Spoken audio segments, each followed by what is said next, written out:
Adam, can you hear me? I can hear you. Can you I hear can me? hear you. Sweet. Uh, what happened? Did it die It died immediately? instantaneously. I tried to, Nice. yeah, it died instantaneously. So, all right. See, I see Tom is here, which is great. And let me just, I'm gonna just tweet out the link, Adam, Yeah. and then folks, we're gonna get going here in just a second or two.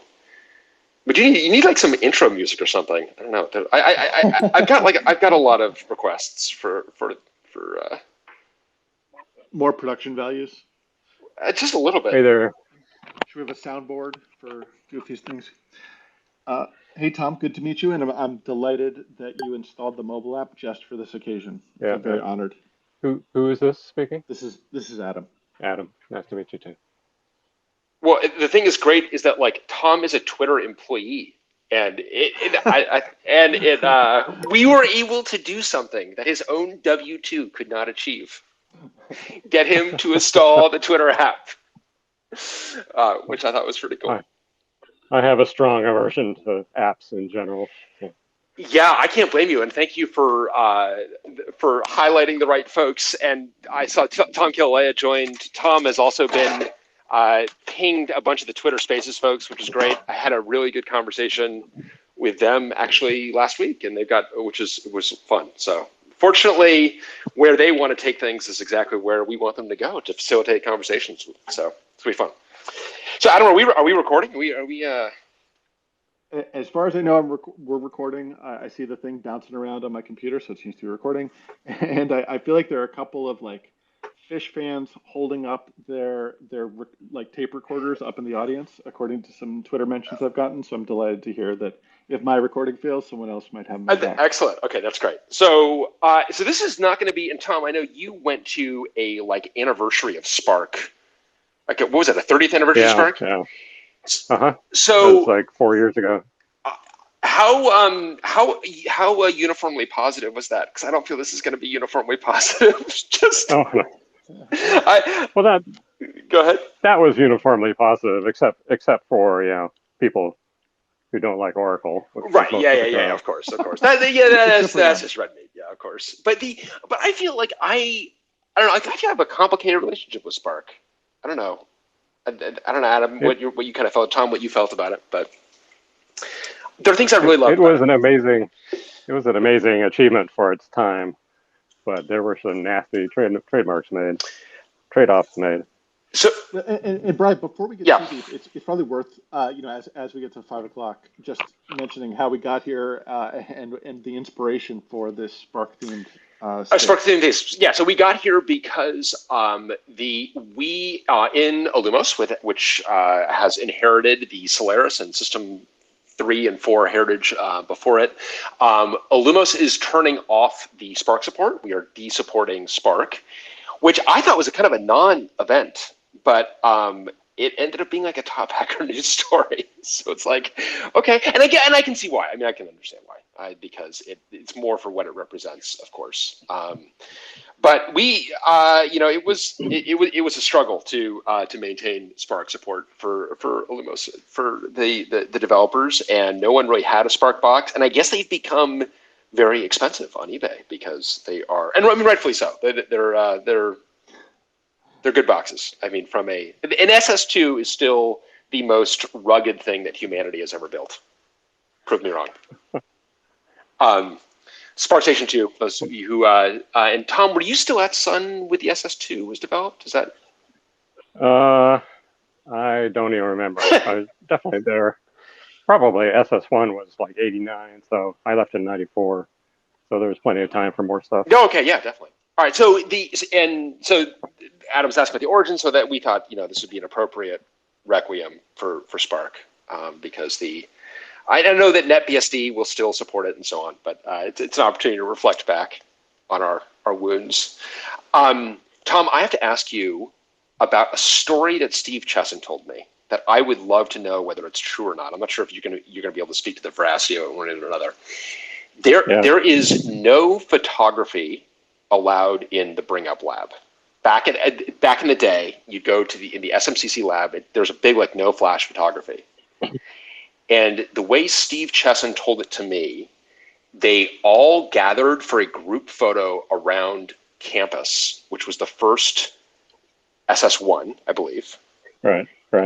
Someone took a group photo, and the actual packaging was not on the CPU, and it began to, after the group photo, flash photo, began to glow white as all of the electrons had been excited. All the electrons absorbed their new energy, turned into a giant conductor, and bricked the first CPU, is what Steve Chesson told me. I have not heard that story. I thought it was just going to be for spy potential because, people would always put these giant circuit diagrams on the walls. Right. So it'd be easy to take pictures. Right. Well, that's why I remember asking Steve about it, because it felt a bit out of Sun's character. Sun did not seem to care that much about industrial espionage. That seemed to be pretty low on the concerns. Until somebody stole all the source code. Somebody saw all the source code. There, yes, we could do the.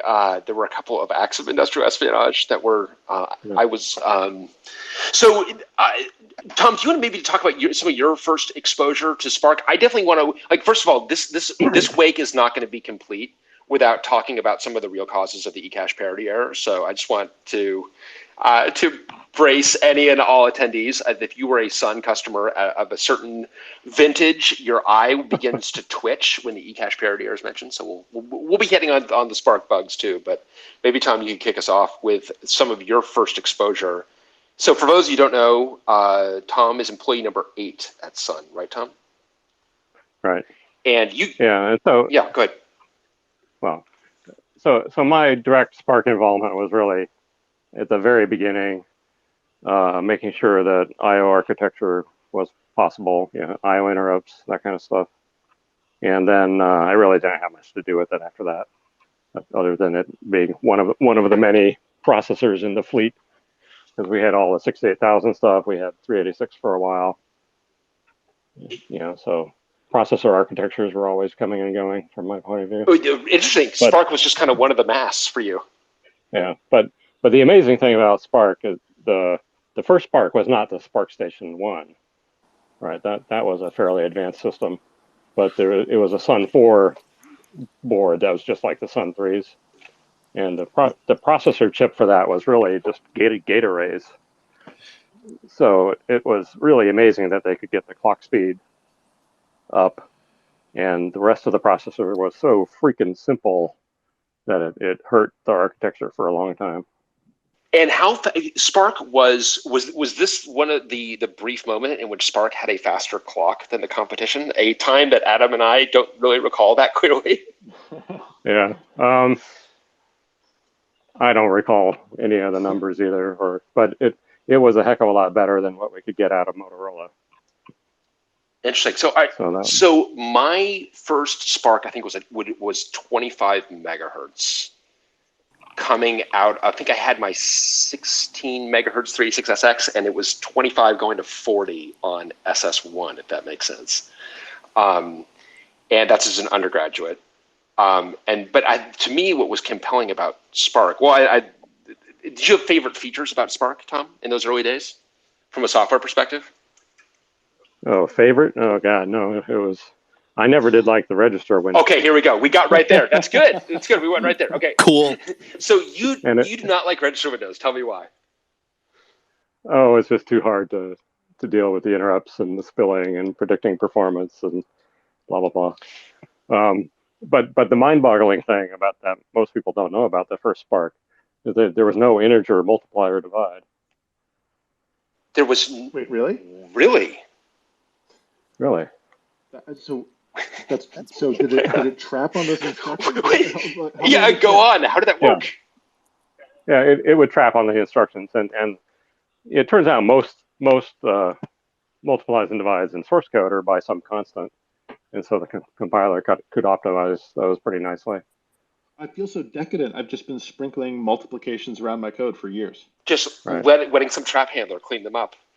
Right. Yeah, so that's an example of how far they had to go to squeeze this thing down. Well, and Tom, was it true at that time? Then POPC, the population count instruction, was in Silicon, but integer multiplication was not? I'd be surprised if POPC was in POPC there was on the definitely not POPC. silicon. Yeah, Yeah. Wait, not ever. It was Oh, always later. always Yeah. Oh, I didn't think POPC was ever. I wasn't like the running joke that that's all the NSA wanted. And I thought POPC wasn't implemented in Yeah, SPARC. It was an instruction?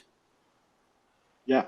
So POPC is an instruction in SPARC, and certainly by the time I got the Sun in 2000, 2001, it was a trap. And I was told, as neat as it sounded, to not use that as an instruction because it wasn't going to help anything go faster.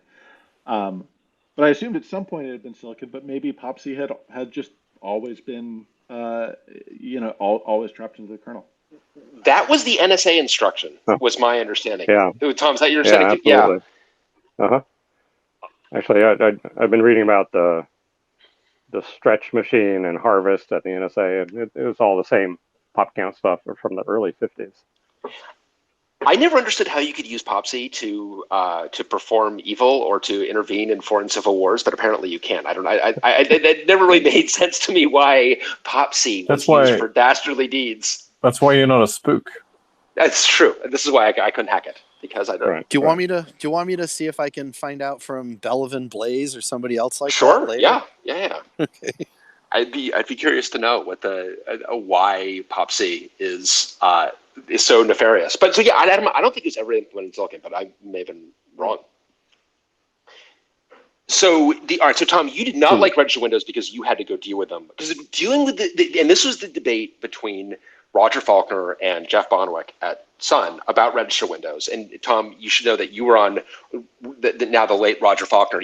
Roger and you would have seen eye to eye, because Roger's view on register windows were that they were horrific, because he was implementing /proc and having to deal with actually debugging these things and dealing with spill traps and all of the under the covers machinations required to get register windows to work.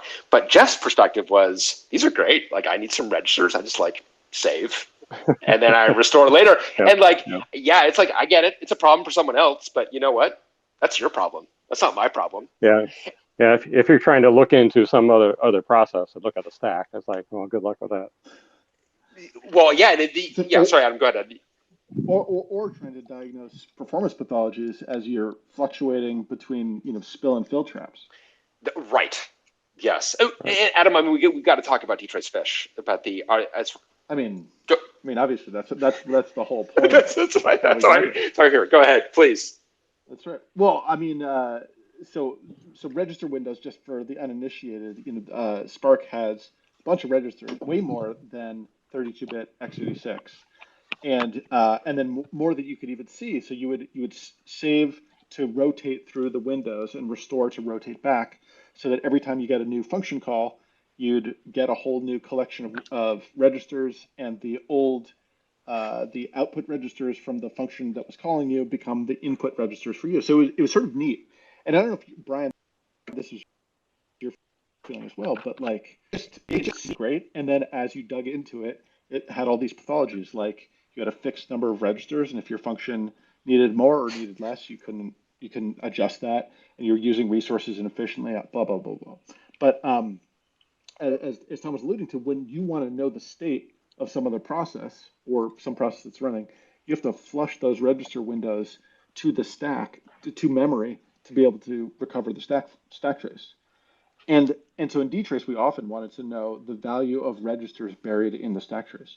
Now, so Brian, what for dtrace fish, what problem were you trying to solve? Because I think it was slightly different than what I was trying to solve. I was trying to do the same kind of thing, that I wanted to without causing a spill trap, I wanted to actually go grab I think I just wanted to go grab the stack pointers without actually causing a spill, if I recall correctly. That's right, and that's right. You were doing it, I think, for kernel registers. That's right. Maybe, and I was doing it for user registers.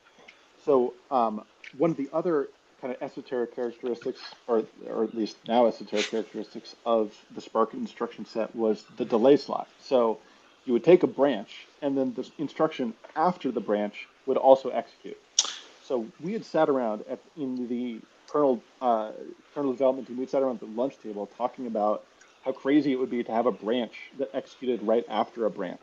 Am I misremembering this? Like I remember talking about this all the time and how it would be a nifty Well, mechanism. yeah, in particular, if you have a branch in the slot, it is, so you've got the instruction, the delay slot follows a branch. That is always executed unless it's a branch always annulled, in which case it's not executed. If the instruction in the slot is itself a branch, then that's called a DCTI couple, and you execute the target of the initial branch, and then you execute the target of the second branch. And what? That's right. And I just read. I was reading some papers Wow. this weekend on SPARC in this light some candles and really enjoy it. But that apparently conditional. You couldn't put a branch in the delay slot of a conditional branch. That's Apparently right. that was illegal by the instructor. Okay, you knew that, I didn't, but not that I ever needed such a thing, but Well, it was kind of an interesting quirk. so do you remember when on the author of Kernest came out to give a kernel technical discussion? Yes, And he had done some things that are like, fine for an academic project, but were never going to work in a production setting. And he had done some instruction instrumentation that wouldn't always work. And we were actually wondering whether he was going to work at Sun. And one of the junior engineers, I mean, very junior, was like 22 at the time, raises his hand and asks him about, what happens if there's a branch in the slot? And the way he asked it was almost overly deferential because it was such a young engineer. And this guy answered, he said, well, the instruction set doesn't allow that. And you're like, at the room, it was like uproar. It was like a murder verdict had just been announced. Like it was just like, it's like everybody's talking at once. Like 5 hands shoot up. Some people start talking. I mean, it was mayhem. I mean, Adam, do you remember? I'm exaggerating maybe a little bit. Bedlam. As far as like Solaris kernel technical discussions go, bedlam. Bedlam, absolute bedlam, chaos. It is. We need to take a break. We need to cool. Everyone needs to cool off. But I actually remember at the time thinking that it was not that he was so arrogant in telling this young engineer that this thing that was very much a thing, a DCTI couple, did not exist. Which is like, man, you're at Sun. Like this is just read the room a little bit. And I remember thinking like, I don't think this guy should work here. Just the way he treated that question was really, really bad. But yeah, so DCTI couples very much exists, and we definitely were looking for a way to use instruction picking. That's right. So on the back of like those lunchtime discussions,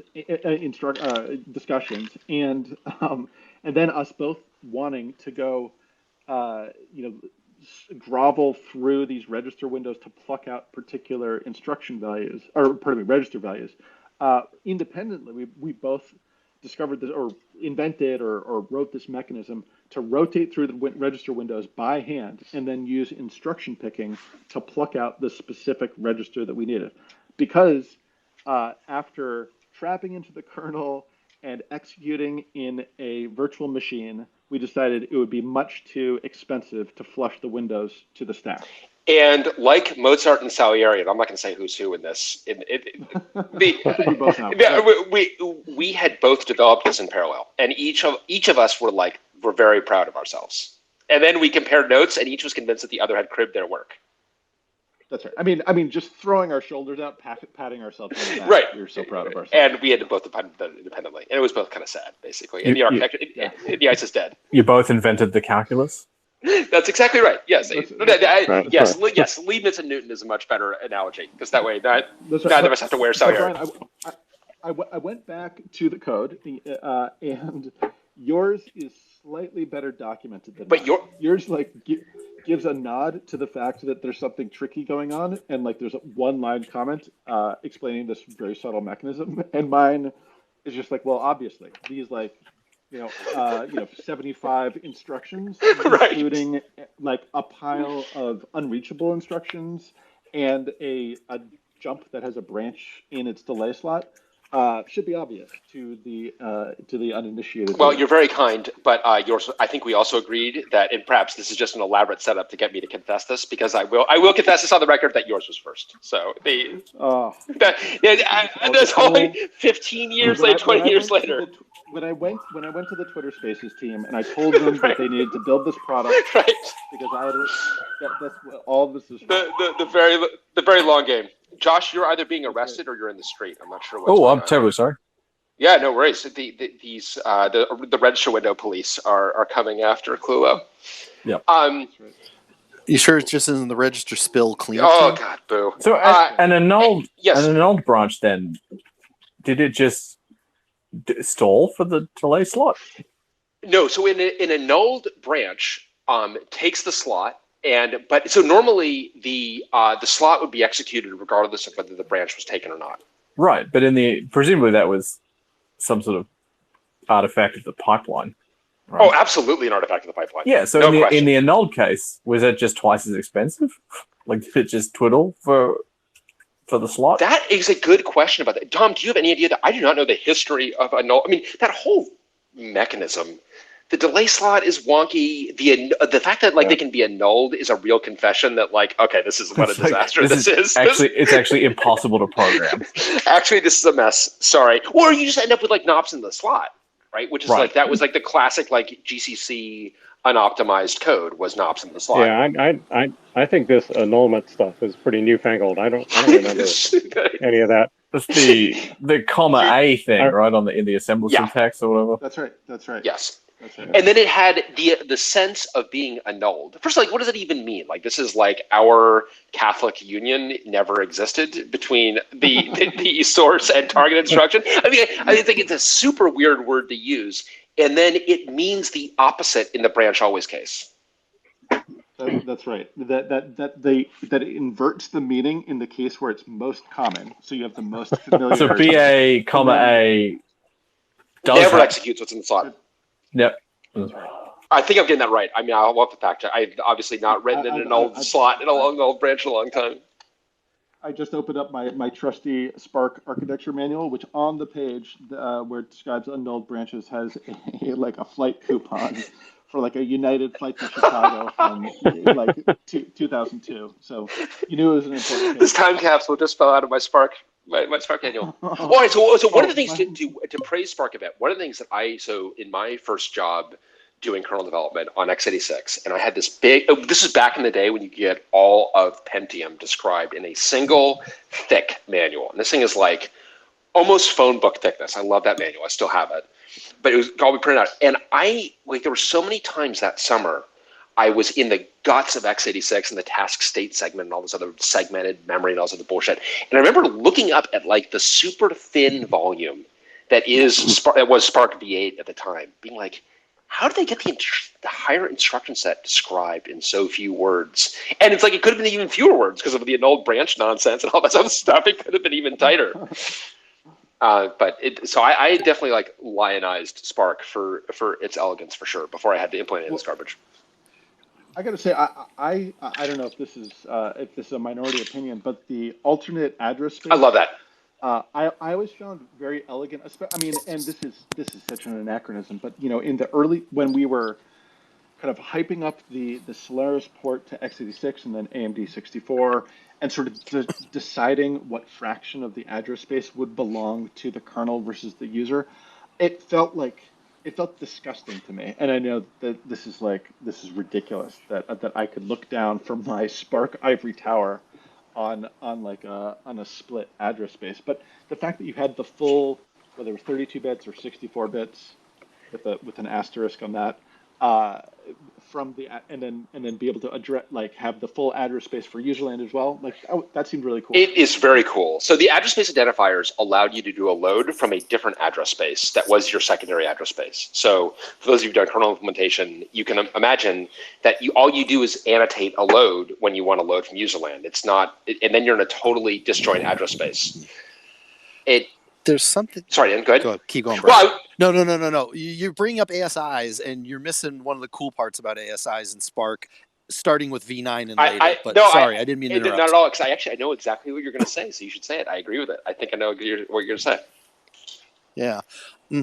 Starting in V9, somebody in SPARC Design Land had the bright idea because, oh my God, we have PCI. We have all these other Intel-y related things, and oh shit, they're all little endian.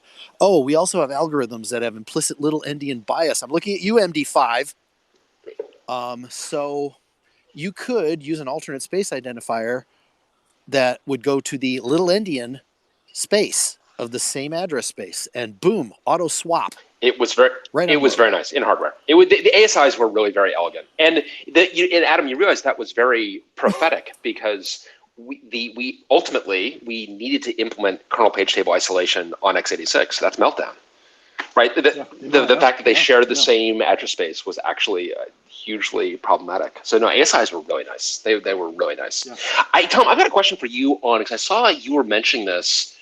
The software filled TLB.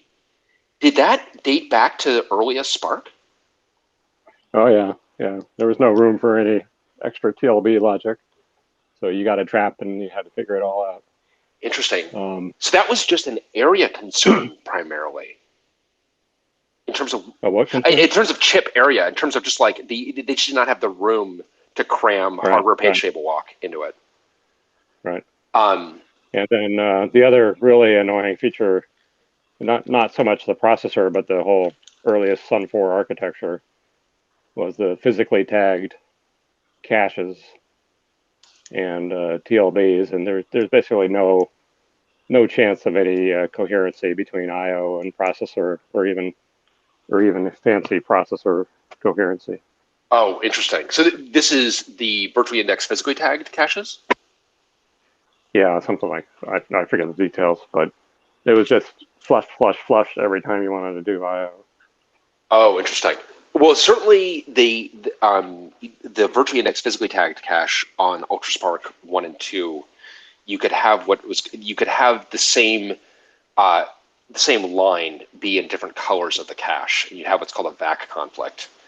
And that was a very, very bad state to get in. I don't know if you ever had to deal with any of that shit, but it was very bad. Yeah, I remember those performance pathologies being like inscrutable. And I always felt that MIPS did a really nice job on this. If MIPS, because I'm like, why am I the software? Like, can't someone help me detect this? MIPS gives you would give you MIPS. We talk about rest in peace. Would give you a trap on a back conflict, which I always thought was really nice. Huh. And then you could clean up one half of it. All right, so the software filled TLB went back to the earliest days, because I actually used that quite a bit. We would I developed something. So in SPARC, so you were there for the early days of SPARC, Tom. Adam and I were there for more like the later days of SPARC, and before it got good again. I feel like there was like the last the kind of the Niagara era where it was like, and T2 where it was arguably good again. Adam and I were just there for the worst of the days, I feel, and we had there was a variant UltraSPARC 3, very cruelly named Cheetah, because it was not. My God. It was not fast.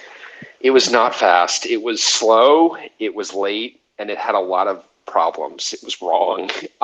This is part of the problem with microprocessors is these things tend to come in clumps. Like a microprocessor that's late is almost by definition, especially in that era, slow, and then it's almost certainly late because it's like a mess, big pipeline, and in particular their TLB. So UltraSPARC 1 and 2 had a 64-entry, fully set associative TLB, and for all page sizes. And we would lock down 3 or 4 pages of that.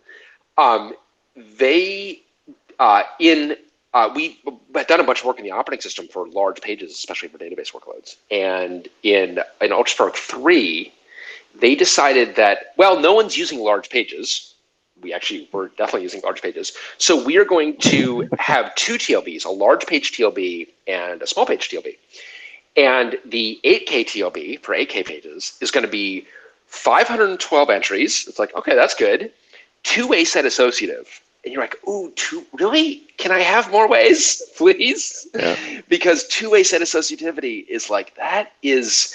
And we definitely did have problems where the iCache was 2-way set. And so if you were going like jump, jump, jump, and those 3 mapped to the same 2-way set, the third jump would kick out the first one, and so you go return, and so you'd have this benchmark where you're like, it's really weird, like I compile this thing over and over and over again, and like every 80th time when I compile it and run it, it's 40x slower.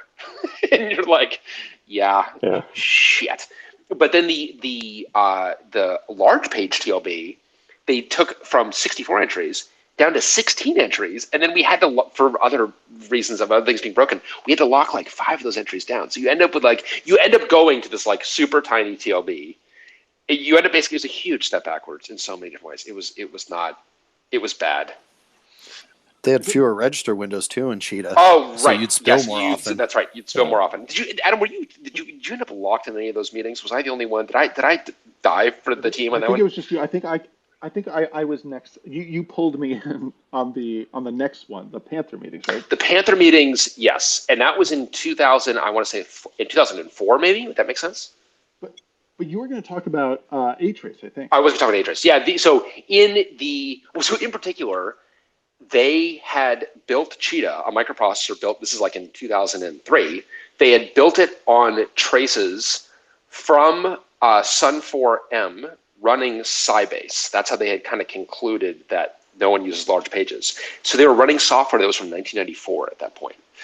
And you're like, that was a decade ago. Like, that was not a forward-looking decision. That was not good. Well, hey, they had traces.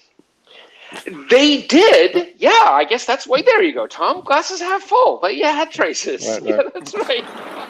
All the traces show the wrong things, but I got to tell you, in '94 is when I left Sun, and the SPARC roadmap contributed to my decision in a big way. Oh, really? God, that is like. Yeah. So I show up. Interesting. Did you leave over Viking? No, it was kind of the whole program. I went to this review, and there were like 6 different chips in development, and they were all stepping on each other, and none of them were making anywhere near a competitive goal for clock speed. And it was very depressing. Huh. In hindsight, maybe some of what happened to me was knowable in advance, but apparently was. Because I thought what was so great about it, and what ultimately drew me, honestly, to Sun was not just the fact that it was like really investing in Unix, but these SMP machines were great, right? They're making big SMP machines, bigger than anybody else, which is great. So that was the exciting bit, but the actual, like, the microprocessors themselves were clearly not so great. But so Dan mentioned Viking. So Tom, were you there for how much the Viking fracas were you there for? Were you? Does the Viking iCache bug ring a bell? Nope. I was pretty far away from that stuff. So the Viking iCache was not grounded out properly, and. For people in the audience who don't know what Viking is, we use code names and we forget that people weren't Sun employees then. The Viking was the Super SPARC chip that featured prominently in the SPARC Station 10, the SPARC Station 20, and the SPARC Station 5. Right. And so it had an improperly grounded out iCache. And as a result, as I was describing this to one of our colleagues at Oxide, he was like, wait a minute, you'd have to like DC balance the iCache? You're like, yes, you'd have to DC balance the iCache. And if you had too many zeros, they would start flipping to ones. And Bonwick figured this out when, amusingly, Tom just dropped. I imagine Tom is now filing a bug internally for Tom poor Twitter employee dropped by Spaces. Bonwick discovered this when he had a branch that was where the displacement sent him to an address that had a lot of zeros in it, and they started flipping. But very bad. No, Viking was bad, and lives on in the debugger where we would still try to flip one bit of a bad address to determine if it could have corresponded to actual data corruption. I stumbled onto that Viking story through the mdbd command, where I said, why on earth would you want to take an address and try flipping all the bits in it to see if it comes out as something meaningful? And you're like, well, sit down and let me tell you. That's right. Let me tell you a story about Viking. And so did you like, I mean, that flip one, did you like discover bugs with that back in the day? Like, did you plug that into some goofball address and discover like that the cache had done you? I did, but only because of software. So in other words, it was something that had incorrectly masked an address, not because of hardware. I don't think. And I should just say that anybody who if you got Spark stories, just hop in here, raise your hand, request. All requests granted. See, definitely the subtitle of any of our spaces. So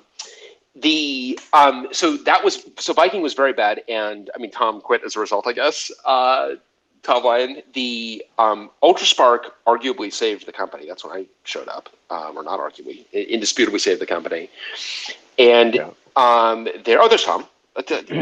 Tom, did you drop off or his Twitter Spaces? I did. Okay. I don't know if that was a Comcast moment or what. Okay, all right. Well, we were joking that you were off pinging the Twitter Spaces team. I feel just. Yeah.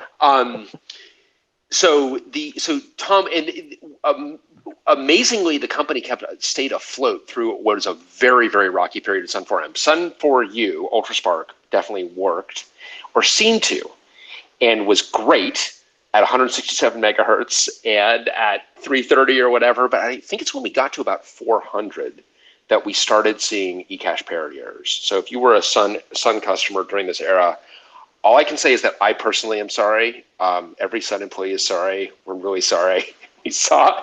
So the whole thing was a big wake up call. So the eCache parity error, and I recently read a very bad memoir written by a Sun exec at the time, who I was like, I'm obviously skipping ahead to the chapter on the eCache parity error, and he totally misdescribed the eCache parity error. He's like, and we discovered that it was due to high energy particle strikes. It's like, no, it wasn't. It was not due to high energy. It was due to everything but high energy particle strikes. So the eCache parity error, if you suffer from the eCache parity error, the two most common, there were some manufacturing defects that were the most common, and there was a design defect that was also a common cause of it. One of the manufacturing defects, Tom, I don't know if you've heard of this, that we had radioactive boron had an impurity in our SRAM manufacturing process. Yeah, it got into the packaging, right? That it got into the packaging. So you had radioactive boron, which is an alpha emitter, but it's sitting in the actual SRAM cell. The particles are coming from inside the house?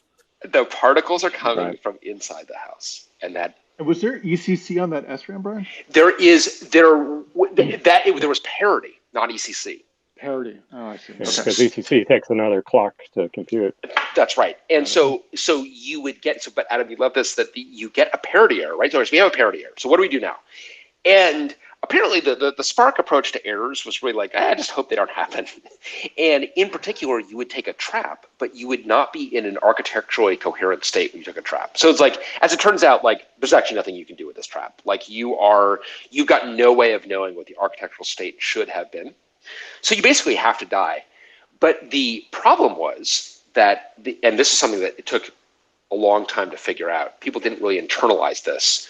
Who gets the trap on an eCache parity error? Well, who gets the trap is whoever observed the eCache parity error. Well, the problem is it was very rarely, like never, the CPU with the bad cache. What would happen is that line would be snooped by another CPU. That CPU that snooped it would be like, wait a minute, this is bad, and it would die. And because we didn't understand, we collectively, we Sun, we humanity, didn't understand what was happening, we would say, oh, that CPU is broken, replace that CPU. It's like, no, you're actually replacing the messenger. That's actually the only CPU you can say with confidence that you shouldn't replace. So people be like, okay, I replaced CPU 13. Okay, now CPU 4 died. Okay, replace CPU 4. Now CPU 5 died. And you would get to the point when we had customers who were like, I have replaced every single CPU in here except for CPU 8. CPU 8 seems to be great. You're like, no. CPU 8 is the murderer. CPU 8 is the one. It's murdering all these CPUs. It's the diagram of the airplane with the bullet holes. It is the diagram of the airplane with the bullet holes. And we as a company, and I really wanted Steve Chesson or whatever to write a book about this, because there's so much to learn by how Sun mishandled this in so many different ways, earnest ways, not being malicious. We just did not understand what was going on. And in particular, there's a kind of a desire when you're on the front lines of a problem like this to give the customer something to do.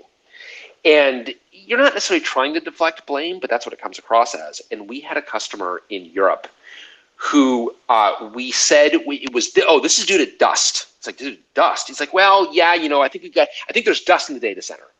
And the customer's like, all right, well, okay, I guess we'll accelerate this big HVAC project we got. We'll accelerate that. So they put, millions of dollars into solving this HVAC problem. And they still have all these eCache parity errors. And then Sun says, well, we think it's due to the proximity to the tube. This is in London. They're a quarter of a mile away from the tube. And the customer's like, okay, we've done a map, and do you realize there is no spot in London that's not a quarter of a mile away from the tube? So we don't think it's this, but the customer ended up building a new data center. And as it turns out, there were lots of things that could contribute to the cache parity error. One was the manufacturing defects that were not due to the radioactive boron, but were due to just really grievous manufacturing problems. In particular, the customer is so upset that Sun has them, we'll give you a factory tour. Customer's like, I would love that. They go to a factory tour, which is a huge mistake because Sun did not have the discipline to really make these things well. And the customer walks in, and this is a customer that has been they're moving their data center further away from a tube, and they're cleaning up dust, and they walk in, and it's just this incredibly dusty manufacturing floor because they're deboxing these machines in the same room that they're doing the burn in. So there's cardboard everywhere. There's dust everywhere. And the customer ran their finger along one of the horizontal surfaces and looked back at the finger, which of course is black, and held up the finger to the exec. He said, just remind me why I built a new data center. And everyone's like, wow, tough moment. So it was an educational moment, and it was one of those moments that was like, man, when you're going to have a customer do something, you always have to remember there's a human being on the other end of that, and you cannot have them chasing your theories. You really need to be transparent with them and honest with them, and we were not as a company, honestly. But I think eCache, Brian, that it caused a real reckoning, certainly in the Solaris kernel group, in terms of how to build software more reliably, how to build software defensively against these kinds of hardware errors, and how to collaborate with some of the folks on the hardware side. Yeah, that's right. I mean, so the fault management architecture at Sun that we still have in Lumos, that fault management architecture came out of the eCache parity error. And in particular, it came out of the observation that, again, there were many problems that were causing us. A bunch of the manufacturing kind of defects you could predict in advance by looking at the rate of correctables over time. And if the rate of correctables would rise, you actually had some indicator that there were components that were beginning to fail, and that you should take you could take action. You could actually turn off the CPU. So yeah, it was a huge wake up call because we had screwed up so much. There's actually just one other final story on the embarrassment of the eCache parity error. And Adam, I've heard the Micron story. So Micron was late to Sun for a DRAM shipment, and it was the point we needed to ship the system to make the quarter. And McNeely is on the phone, and this story I actually know from McNeely. Actually told us the story. So this one I got on at least quasi good authority, I guess. McNeely calls up the Micron CEO. He's like, "Where's my DRAM? We need to make our quarter." Micron's CEO says, actually, it's funny. I was just going to call you because I actually have your DRAM. It's sitting on a private jet here in Boise to send to you. But it's very important to get this to you. That jet can't take off because our ERP system has something that you might recognize called an eCache parity error. Oh, man. Wow. Yeah, that was another one of those. That's why you will never see me complaining about systems that are down. As we go, as it's if someone's reservation system is down, I'll be patient. I just hope please don't be me. Please don't be me. Anyway, yeah, it was bad, Adam. It was bad, and we learned a lot. I would like to believe about making more reliable systems, and just you can't have the strategy of hoping something doesn't happen. Yeah, or I mean, to your point of your story, some of the, when these aberrant conditions occurred, the sort of thought of we'll generate it, we'll kick it down the road and let it be somebody else's problem, but thinking through that full system to know like that you have enough coherent architectural state to do something with that interrupt. That's right. That's right. You can't just like, hey, we'll just kick it upstairs and I don't know, software, question mark, question mark. Right. Nate, I saw you unmute and you get to get in here. Oh, yeah. At first, I was just going to say that I imagined the entire audience of listeners gasping at once at the punchline of that one. Yeah. But I also wanted to, your story about them blaming it on like cosmic rays triggered something for me I haven't thought of in like 20 years. The first place that I worked for was a recent spinoff of Hewlett Packard. It was actually the first one ever. And it was in a facility where they had some semiconductor operations going, whether it was, I think it was just assembly at that point, but they had some kind of like mysterious bug like that went on for months and months and months. And then they had some expensive consultant come in and, looked around and looked into all these things and said, cosmic rays, it's cosmic rays. And so they literally lined the roof of these buildings with like lead or tantalum or something.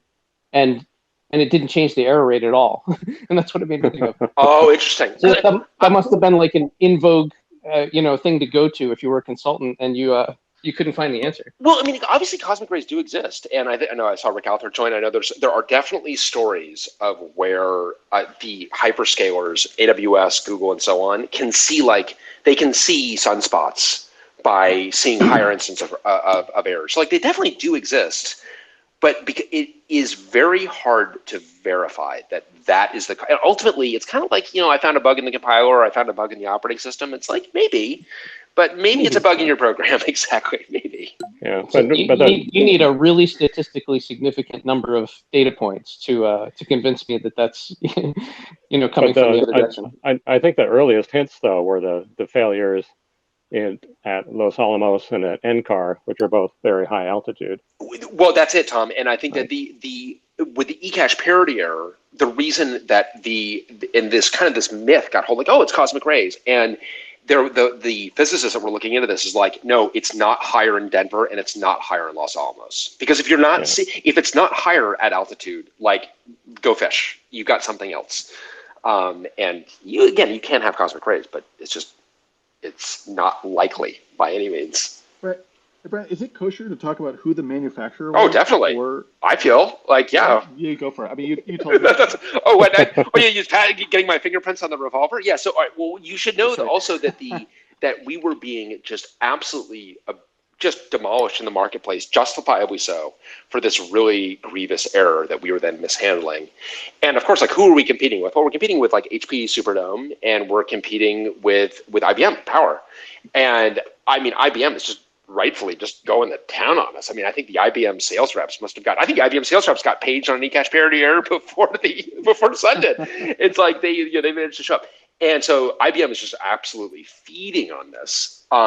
And of course, who is our SRAM manufacturer, of course, is IBM Microelectronics. And the contract was written in such a way that what they had actually done, what they had delivered, was not in violation of the contract. So write your contracts carefully, because you want to be sure that so honestly, like the radioactive boron was obviously extremely bad, not to dismiss it, but there was so much else that was wrong about it. If that had been the only problem, it would have been much simpler, but there are a lot of problems. I know that I saw Dan Cross join. Dan, I know you want us to talk like SPARC. Well, I would say knockoffs, but like Turbo SPARC and all the other. Do you want to talk about Fujitsu Turbo SPARC? Do it. Talk about Turbo SPARC. I didn't really have much. So I honestly had very little exposure to the Fujitsu chips, other than there was this alternate universe timeline in which people would take our operating system, then proprietary, and get it working on gear that we never saw, and then would occasionally ask us highly technical, very well-informed questions about very arcane parts of the system. So I honestly had very little exposure to Turbo SPARC or to HAL, right, and the ROS. I had a set of ROS HyperSparks at some point. They were incredibly hot. They ran so hot. It felt like the Spark station was going to catch fire. How did you Did we only let Australia have Ross microprocessors or something, Josh? How did you end up with I don't know. They were in a cupboard at the university. There you go. The best things come out of the cupboard. So yeah, I don't, Dan. I don't know. Do you have more stories with TurboSpark? Did you have to deal with it at all?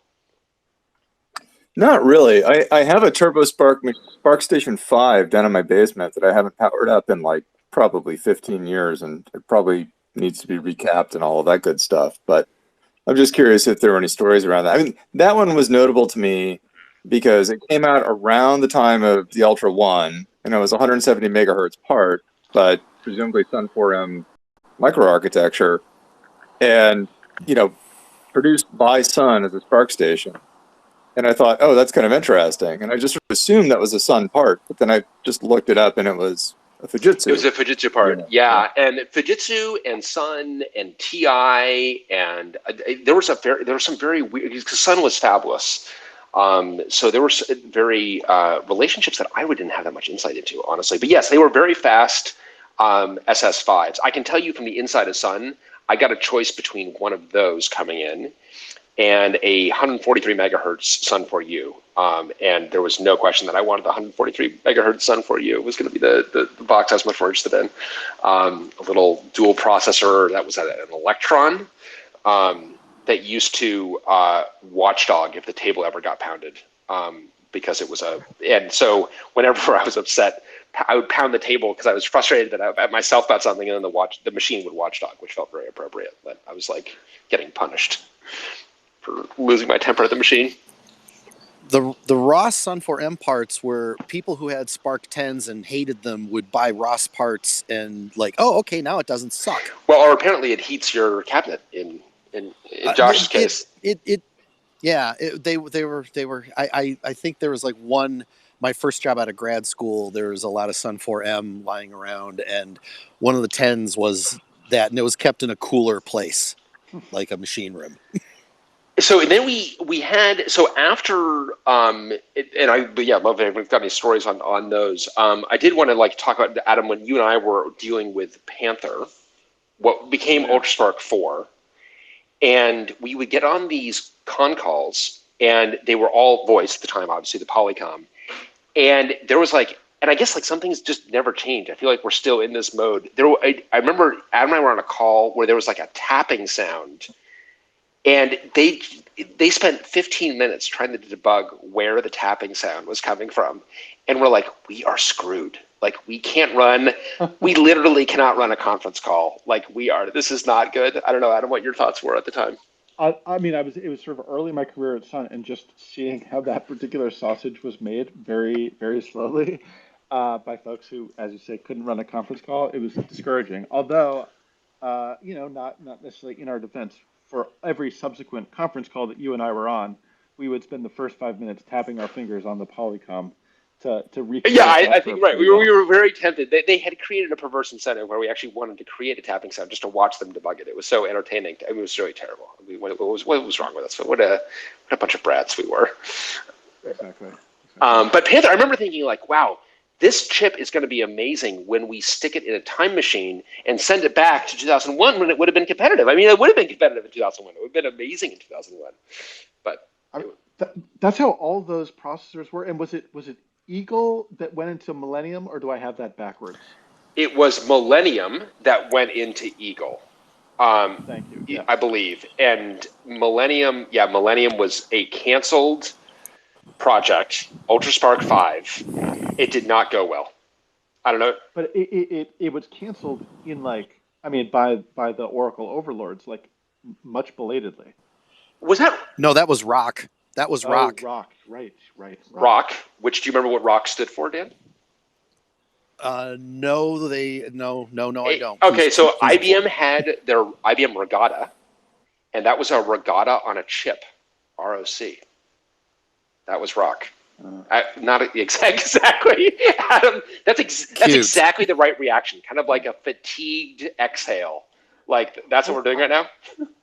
I mean, I know that it didn't literally occur, but it felt like we never actually shipped a new SPARC CPU while I was at Sun. Although until we got the Niagara and the T series. Yes, and those were great. I mean, that was very well. That would have been really great if they hadn't had just a single FPU. The first one. That's right. It was so odd. So it was this system. It was this hugely multi-threaded system at the time. Do you remember how many threads or cores was that? I want to say like 1632. Yeah, something like that. I was gonna say 32 or 64. The small ones had a little less than that. They were agonizingly slow. I think the very first one was only 8 threads. If you bought a T1000 with the small CPU, it was like 8 threads or something, or 16 threads. Yeah, and I think some of them each of those threads would run about as fast, like observably fast, as I don't know, like UltraSpark 3i maybe, at best. They were really slow. Yeah, I should also say, Josh, that you're someone who is like got a pretty high tolerance for pain from a performance perspective. I know, and I tried to get people to use these things, and and honestly, the thing that really made it embarrassing was like, because it was a very wide CPU, nothing could go faster than the 800 megahertz or whatever useful performance you could get out of it. Interactive SSH was slow, like it just felt laggy. Yeah, that's bad. T1 was a throwback to the early SPARCs because it had no integer multiply. Oh, interesting. I just remember they had a single FPU for all those threads and cores. And I get that, like, there's this idea, there should be like a name for it. I'm sure there's a single word for this in German, where you have you see something that you kind of assert is common, or and you add it, or you assert that something is uncommon, so you eliminate it. So you're like, floating point operations don't happen. So we are going to, or they're very rare. It's like, well, they are like maybe, but like they definitely do happen. Like if you run, there are many integer programs that do actually enough floating point to be painful if you're going to make it a very painful operation. It's like your large pages, nobody's using these huge pages. Same kind of like insight where they're drawing the wrong inferences. And I remember being very excited about T1, seeing that it would, they quoted all these pretty nifty, performance benchmarks when it came to with these ostensible web processes, which were very hot at the time. And then with the caveat, as long as you're not using FPU, and to your point, Brian, everything it turned out was using a little bit of FPU, and when everyone was using a little bit of FPU, everything just backed up and became very slow and very single thread. That's right. Laura, do you have one of these stories as well? Do you have a similar kind of story? I saw Laura unmuting herself, but maybe not. I have a similar story to that. We ran a whole bunch of stuff on the Niagara chips, and honestly, after about a year of beating on it, the only thing we were able to get to run fast was benchmarks. Yeah, that's great. Well, but, hey, at least those benchmarks, man. So what are you complaining about? Those benchmarks are great. Those benchmarks, of course, approximate your real world workloads. It's like the Jedi mind trick for performance. I think they did a great job marketing that, though, with the throughput-oriented computing. It's like when you're too embarrassed about latency. Hey, do you remember balanced computing, Tom? If I recall correctly, the Sun would talk about balanced computing at a time when everything sucked. It's like, no. Oh, no. Right. You wouldn't want to have one of those fast alpha CPUs. Like, the feng shui. Feng shui's wrong. It's terrible. I think IBM mainframes were the first with the balanced. The balanced. Story. There you go. So, yeah. It sucks, but there's a lot of it. That's right. Well, I mean, it was obviously a great idea. It was early, honestly, and it was early, and like the whole company desperately needed it to succeed, which probably meant investing too much in it from an emotional perspective, not necessarily. And Theo, did you ever get to the bottom of why was it? Did it perform poorly for you? I mean, at the end of the day, everything uses FPU. Right. Is what the problem was. But if you could manifest a highly concurrent workload that relied only on integer arithmetic, then it was okay. So it worked okay as like a web cache, right? Which was basically made it the most expensive web cache you could deploy. Right. Right, and it turns out that was the marketing material. And I remember that quote from you being very effective. That's right. The most expensive webcam you can buy, raves. Theo Schlossnagel. I definitely remember, and I know that Adam, whenever we talk about the cost of the systems, I just remember us learning the cost of a V880. 8 CPU V880 was retailed for like 120K or something like this. And Yeah. do you remember us talking about this? I remember. Is this as vivid for you as it is for me? Indelible. I remember it being in Building 17, and I think it might have been when I was an intern or had just joined or something like that. I mean, really, it was like 2000, 2001. Something And like you're that. just like, who would pay that for a computer? Does that make any sense? Like, why wouldn't I just Like, why don't I just buy 8 smaller why don't I computers? just buy or 100 for that price? We deployed probably, I think we had one install that had 12 V880s racked side by side, all running Oracle 8i, and that architecture printed money, so it was well worth it. It never really broke. Well, there you go. That answers the question. 'Cause I remember just being like, I don't know. I guess I don't know. People wanted, I guess. And then after everything like busted out, I'm like, listen to the babes, the children. They were telling us. Adam was telling us. The intern knew. The intern knew this was ridiculous. So. I mean, but that speaks to like I feel like we were holding on to SPARC both as the full company and in the kernel group for we just wanted it to go. Like we wanted it to be the thing. And then when we made the Solaris port to Hammer to AMD 64, it was just so clear the performance gap. It was bad. When I moved into into a group at the uni where we were using Sunrays for desktops, there were a couple of there were V240s, I think, that were in there. And it's like people are like, thin clients kind of suck. This is not a good experience. And so we replaced them I can't even remember why, but with like an ancient Compaq ProLiant from before the Hewlett-Packard acquisition that had like a Pentium 3 in it, and it felt maybe 3 times as fast interactively. And it was definitely, it's like, why we should stop buying these things. Okay, so now we've come to the moment in the Twitter space where Brian gets kicked out. We are hostless, and Brian can listen to all of us speaking, but can't actually speak himself. So we're gonna pause for a second. Brian, I don't know if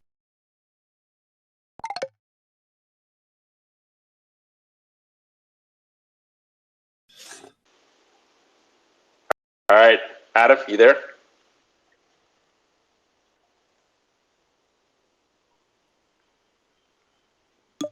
Brian, I can hear you. Yes.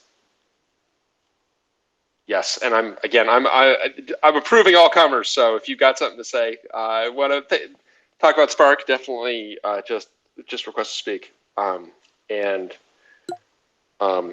going to kick off the recording again, Adam? Uh-oh. No more Adam. Oh, Twitter Spaces, we love you so much. Can you please work more reliably? Nate, do you do a lot of Twitter Spaces? Is this happening in a bunch of Twitter Spaces, or just us? It's just my own bad luck. I love Twitter Spaces and I want it to work. Adam, you there? Actually, can anyone hear me? Jesus God, you're okay. Give me. I'm just like, wait a minute. Are we dead again? Yeah, Brian, I can hear you now, and I seem to be in. Okay, good. Yeah, that is like, I come on, Twitter Spaces. So is there an hour limit or something? Yeah. So supposedly this is, and I saw, and Trenig was saying that this was had happened in a space that he was in, and he thought there was a garbage collection issue that of course, ironically. This space should die because of an eCache parity error somewhere. So that I was going to say my app threw an eCache parity error. There you go. Exactly. All right. So I know some folks have been waiting to the Enron advocate has been waiting to get in here. So I want to make sure that you got a chance to speak. Yeah. So I had maybe a dumb question as a young person, but like, why SPARC? Was this just the days before x86 was dominant, or was there an advantage, or was it just Sun being Sun? Oh, it was not just Sun being Sun. Yeah, first of all, it could be all of those things. Yeah, I mean the 386 was not really taking off. D at the time, and let's see what instructions we could get that are small, and we can make a small chip that clocks really fast. So Stanford came up with the MIPS project. Berkeley came up with the RISC project, which was a progenitor to SPARC, if I remember correctly. Tom, Yeah, am I right? Yeah, absolutely. David Patterson carried it into Sun. Yeah, and so those were the two big forces behind reduced instruction set computing at the time. Eventually, IBM took their 801 project from Watson Labs and turned it into Power. And with then you're at the end of the 80s. Intermediate ROMP or something. Oh God, don't forget the ROMP. I had a ROMP machine in Rochester for one of my summer gigs there, and that thing was slower than the Niagara. Hold on, don't forget the ROMP. Are you saying ROMP? ROMP? Yeah. Yes, Yeah. RISC Oh my God. on a microprocessor. Oh, it was the 32 processor. You could either run AIX on it, or you could run a Porta 43 VSD that IBM called AOS, the Academic Operating System. Yeah, we actually had AOS on the ones in Rochester because they were used by the AS400 TCP IP group. Wow. AOS was actually pretty reasonable as a Porta 43. AIX on that thing that was something else. That is nuts. I know. So yeah, and there's a very good. Listening to answer the question, David Patterson's got a great retrospective. I mean, their touring lecture is really good, and they talked about, in particular, the fact that a bunch of grad students at Stanford and Berkeley were able to make a CPU that was faster than the industry. That's what a big deal. So RISC was a very big deal when it happened. So that's why SPARC. Because the other great data point, though, in roughly that time frame, was the Intel 432.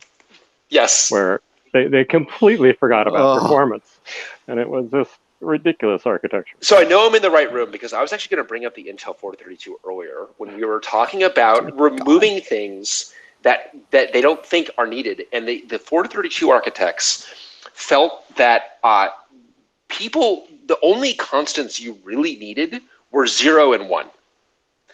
And as a result, the only immediate values it had were 0 and 1.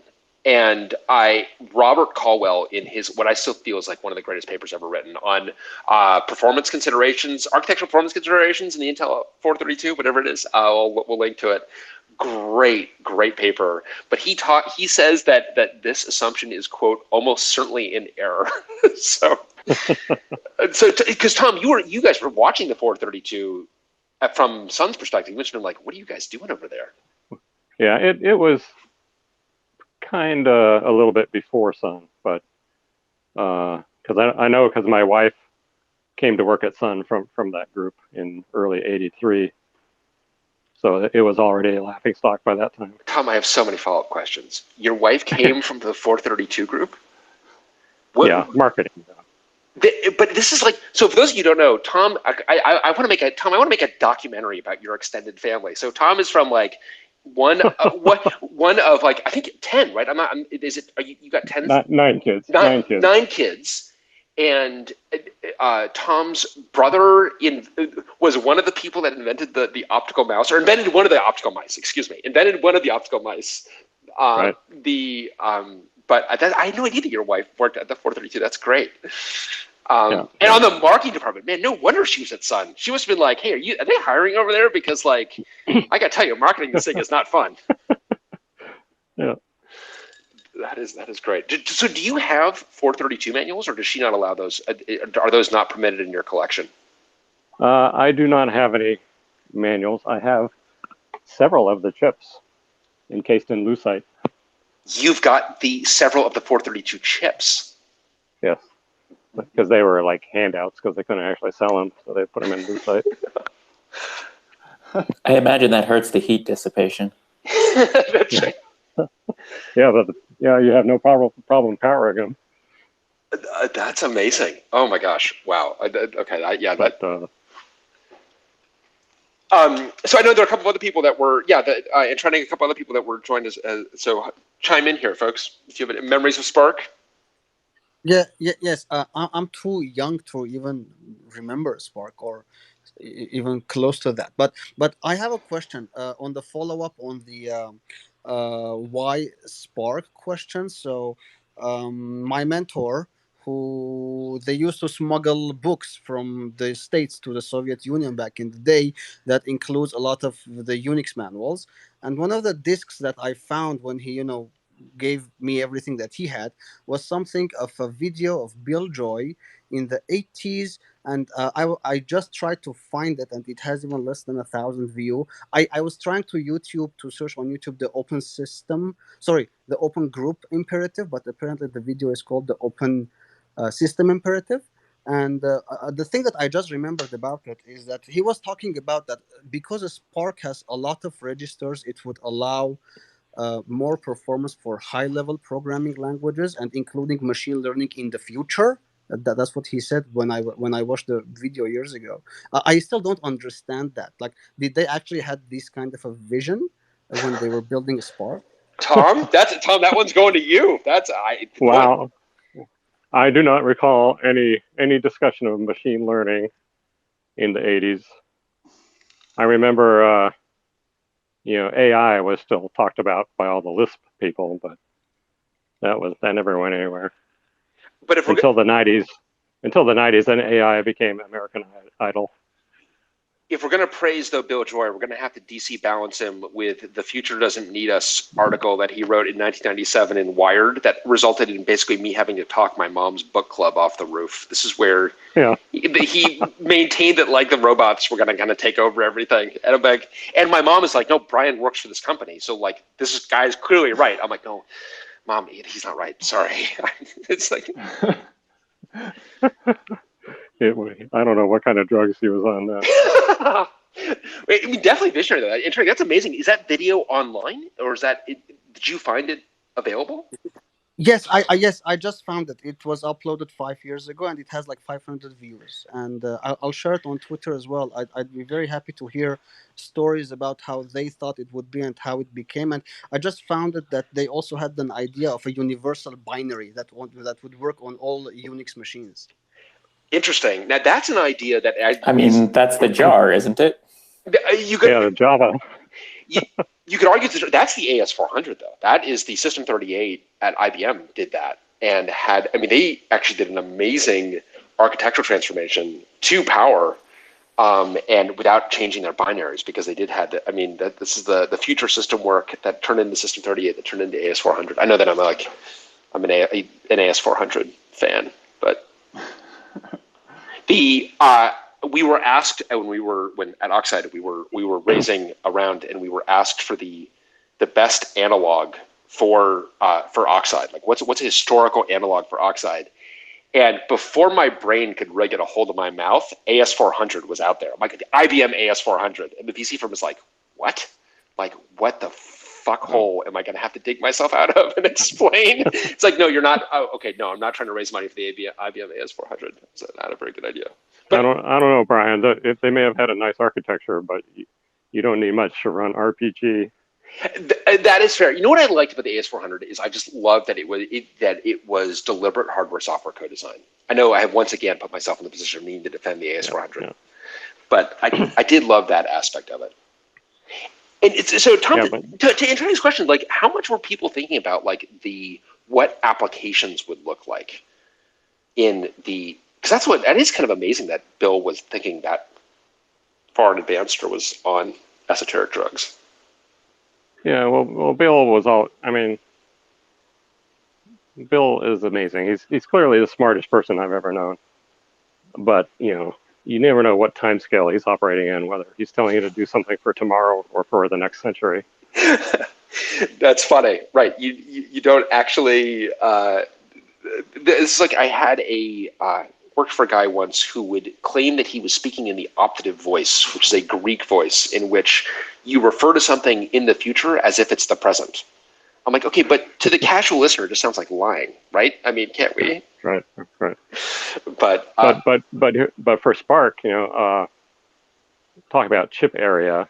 That very first chip, there was some need to have multi-port access to the registers, and it was Bill who came up with the three-dimensional layout of the chip. which had apparently never been done by anybody. And so you multiple layers of wires to get at the registers. And of course, that's normal these days, but back then it blew people's minds.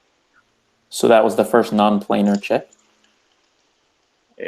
I don't know if it's really the first, but it was certainly not standard practice for what we were doing. And Tom, when is this? This is like 88? 87. 87. What was were you part of the Of course, yeah. well before that. 87 is when it shipped, so probably late 85 he was thinking these things. When how early in Sun's history were people talking about doing their own CPU? Asking for a friend. Pretty early. You know, Bill was from Berkeley. Berkeley was doing RISC, so it was clearly an interesting idea, and Motorola was not being very aggressive with clock speeds. Huh. So, it was very ballsy to do it because, geez, it's not like we weren't doing everything else as well.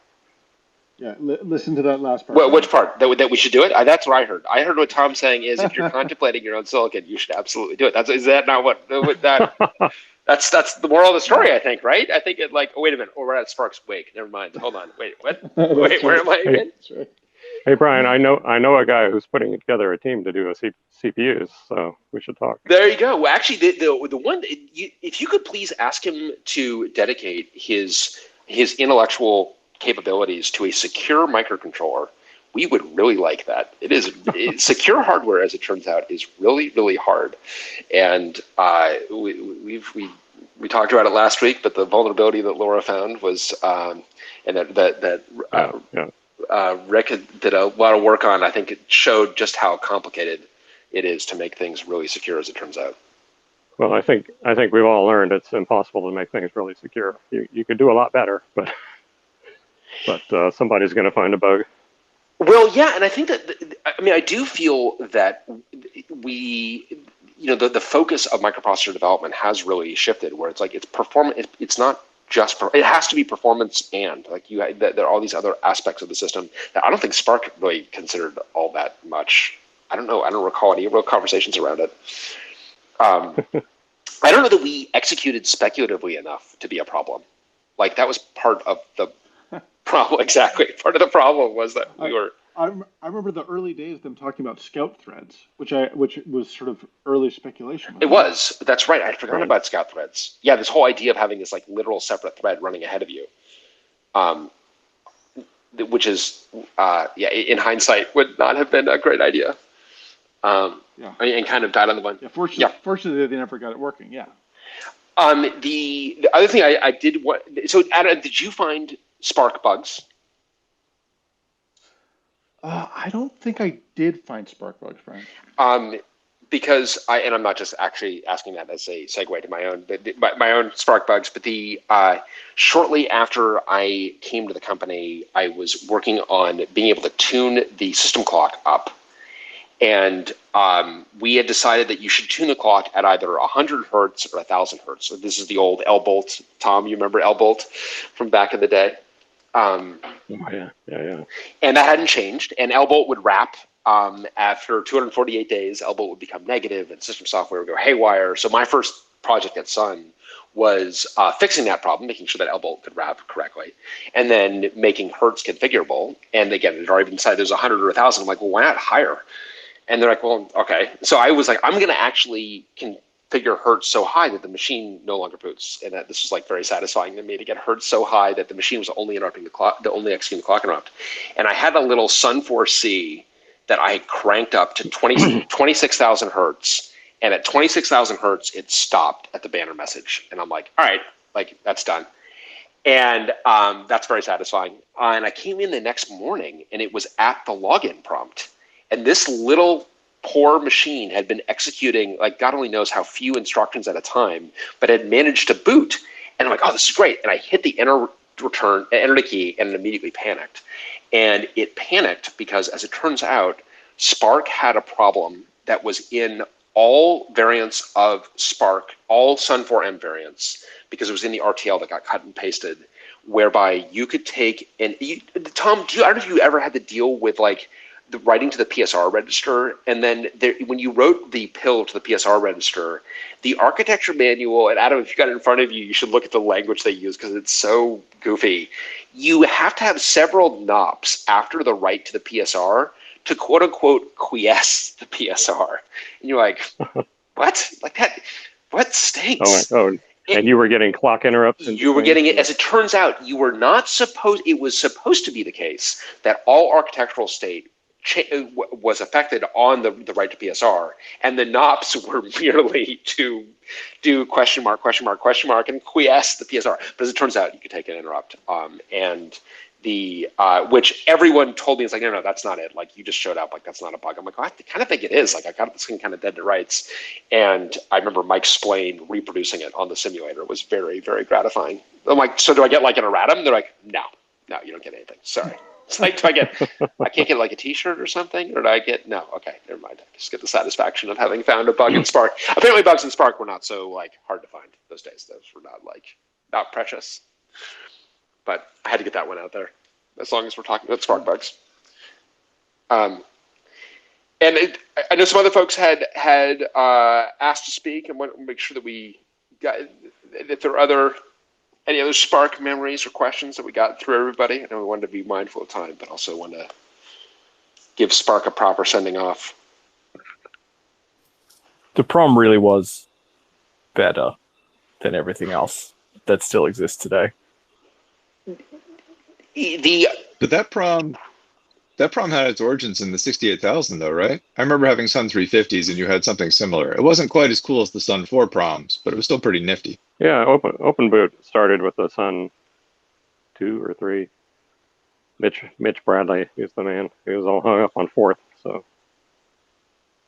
And I am trying to, Rahul, I'm trying to approve you as a speaker. I just did. Okay, never mind. Spaces, come on, don't be weird. Please work. Tom, was that why 4th ended up as part of the prom? Well, the prom was a 4th interpreter. Yeah.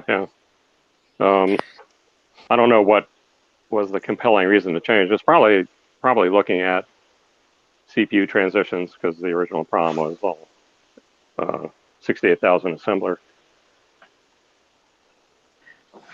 I don't have a Spark story, but I have a 4th story, so I'll save it for later. I think now is the time. Hit us up on a 4th story. Somebody was just jumping in there. Yeah. So, can you hear me? Yes. Yeah. So, hi, this is Jussi. I used to work as a field engineer just at the end of Sun Microsystems. So this was back in 2009 when Oracle was just about to take over. And I got a task to, I think it was Spark Station 5 or 10, something like that. And I got a task to replace a EEPROM battery, I think. And this was actually a system service processor for E10K. And it was really funny amount of money that the company had to pay to have the E10K on extended life support back in 2009. You had an E10K that was still operating in 2009. Wow. Yeah, this was in Finland. For some context, the service processor you're talking about is itself what, a Spark Station 10 or something, or an Ultra One? It is. Yeah, it's a Spark. It started off as an SS10. It's the little pilot light machine that starts the big machine. It's the BMC. Yeah, it is the BMC, and that thing was a mess. It was not good. It was especially easy if you ended up having to support it. You would know all about where the hair was on that one. Well, speaking of long-running machines, though, someone on Twitter a few years ago had a Solaris box that had been up for 18 years uptime. Wow. That's running a version of the operating system that's got a lot of bugs in it. So I'm glad that they managed to survive. Tim, they probably forgot to use it. That's right. Tim, I think you were trying to get in here with a 4th story. Oh, yeah. Well, this is a little off topic maybe, but I have a story that I remember reading about Sun Microsystems that somebody broke the Java Virtual Machine or the sandbox, and I always found it very creative the way they did it. They took a computer and they put it in an oven and heated up the oven until the bits started dropping out, and then they were able to break into the sandbox. Huh. Wow. Yeah. I always thought that was really creative. Yeah. Well, if someone starts to stick your computer in an oven, you may want to prevent them from doing that. Well, Usually you could just do that by taking the fans off. Right? That's right. Yeah. Well, and that was a precursor to a lot of our the voltage glitching attacks, right? That we see today are all the kind of the heirs to those kind of attacks, physical attacks, invasive attacks, as we say. Or you could just yell at your hard drive. Well, yeah, that's right. You know, it's amazing how many. Sun did not do a very good job explaining that if you did not protect the boot prom, that anyone could basically walk up to the machine and write to arbitrary memory. Because Adam, when you were Adam and I share an alma mater, and when you were at school, were those password protected when you were there? Almost all of them. Although I found a few where I could get into the prom and then convince it that my UID was 0. I believe that those few that you had found were part of my agreement with the staff, whereby I was going to share with them with the problem, and they were going to preserve on my lab machines. I was going to have the right to go to the prom. So I think this might have survived me. It was very convenient. The prom was so nice. So Tom, what's the history of that? Did you have that at all on the 68K? I'm not sure when it came in. It probably came in with the Sun 3 because that was fairly major change from the Sun 2. And it was driven by Mitch Bradley, who was very early. He also was a hardware guy. He designed the first SCSI board. Oh, wow. Like the first board. Wow. And he wrote the first Intel Ethernet driver. And Intel Ethernet was just a mess back then. Was that LE? Yeah, it was a little Indian chip. No. I meant the driver. Was that the Lance Ethernet? The LE? No, that's got to be the Lance. Oh. Lance Ethernet. The Lance was a nice chip. Oh, sorry. But the 82586 was the Intel one. It sucked. I have a paper in an old Usenix called "All the Chips That Fit" that discuss some of the problems. But, wow. So all the chips that fit, I want to go find that paper. Josh, I'm going to mute your typing if you don't mind. The Clem Cole thinks that's like the greatest paper ever, by the way. Yeah, thanks. It was fun. And so is that because Happy Meal Ethernet? Did Happy Meal, that was HME, right? Was Happy Meal Ethernet? Is that story apocryphal, Tom, or is that true? After my time. After your time. That was S-Bus something or another, right? Do you know the origin of the key sequence? The stop A key sequence? L1A? That, I'm pretty sure John Gilmore came up with that. All right. Or maybe even... It's worth explaining what that is. Yeah, so if you hit the Sun key, the beautiful, beloved Sun keyboard, everyone needs to just take a moment. Like, is there an emoji for wiping a tear away from my eye? The Sun key, and Adam, you still have a Type 5 or do you have a Type 4? What do you got? You've got... I have 2 Type 5s, but with the Unix layout. Right. I love the qualifier that gotta be the Unix settings. The controls in the right place. So the old school Sun keyboards had the function keys down the left. There were 2 columns, 5 key, maybe more 6 keys high. I don't know, Tom, how many keys high? And the key in the upper left was the stop key. What was stop even for? What did it even stop? Well, it was on the first keyboards, the Sun 1. It was just labeled L1. I was going to say for getting out of Vim. Right. So the escape sequence was L1A.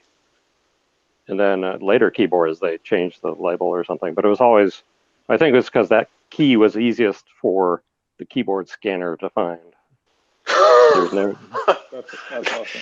And it was L1 before it was stopped. Because I always said L1A. I mean, I always, and use L1A as a verb, of course.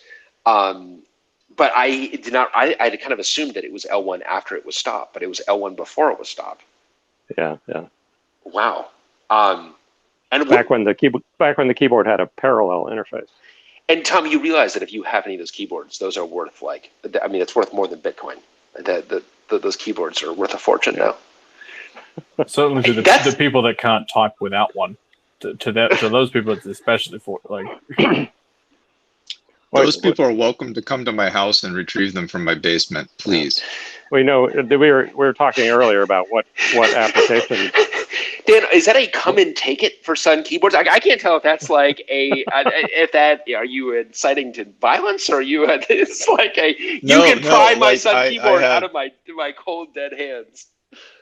No, that means I have way too much stuff in my basement. So that's like a literal no, come and take it. That's a literal. Please come. Please come and take it. Please. Please come and take it away. But earlier somebody was talking about what kind of applications did we envision, all this stuff, and the real secret of Sun's success is that we built them to make ourselves happy. Huh. It was for the software engineers to use and other engineers, and that was the driving vision. The engineers, that driving demographic were the actual like engineers themselves. Yeah, and that's the roots of Unix too, right? Ken and Dennis did it to please themselves, not for anyone else. I mean, I don't know, Adam. I can't speak for you, but dtrace is I definitely did dtrace for me. So I feel like we and Josh, definitely you should go look at Josh's TTY based software, clearly done for himself. TTY based presentation software. Yeah, no, the best software we do is for ourselves, really. Sadly, I mean, not that we don't care about other people, but that's the stuff that really. I think it's the stuff we've got the best intuition about, isn't it? Absolutely, and born of the pain of those problems solved, because I know that you had been thinking about dtrace for a long time, but it was also born of some of these, I think, on the E10K, some of these awful performance pathologies that you were developing. Yeah, absolutely. No, I definitely need it for myself. I would love to be able to develop something for someone else, but ultimately I just have to hope. And Steve Jobs is the same way. Jobs is developing for himself, right? It's just that he. Open source software in general, you develop it for yourself, and that way there's at least one person who likes it. That's right. Well, it does actually kind of change like the scope of your ambition. You're just like, I mean, not that one isn't ambitious, but you're like, at least I have developed something that I myself or we ourselves like in the world, and there's something that's really, really to be said for that. And you're not going to take 3 years to do it either. You want something sooner. So. That's right. Right, exactly. You will act as your own accelerant. Yes, for sure. Yep. Well, I think that's... Are we sure that personal software is better software and not just more extreme software? Like, if you ever run a fuzzer on a fuzzer, it crashes immediately. That's funny. I have not run a fuzzer on a fuzzer. That's pretty funny. Like, I wonder if it's just like, these are the extreme pieces of software. And when it goes really well, Scratch Your Own Itch makes really great software. And when it goes really badly, we don't tell people about it. We are telling, that's true. It could be this is the plane, right? This is the survivor bias, right? Exactly. Yep. Well, I think that it might be a good note on which to leave it. This has been a lot of fun. Adam, you got both of these recorded? Yeah, I do, and we'll see how it came out, and I'll be posting it. We'll be posting it as soon as possible. Thank you so much, Tom. Thank you especially to you, but thank you to everyone for joining us. This has been a lot of fun. If you've got any thoughts on how we can improve this, definitely let us know, but definitely enjoy it. We'll be doing it again next week, I think. So very cool. See you next time. Yeah, thanks, Tom. Thanks, everyone. See you next week. Thanks, everybody. Thank you, Tom. It's great seeing those early SPARC stories. Thank you all. Thanks, everybody. Yep. Bye.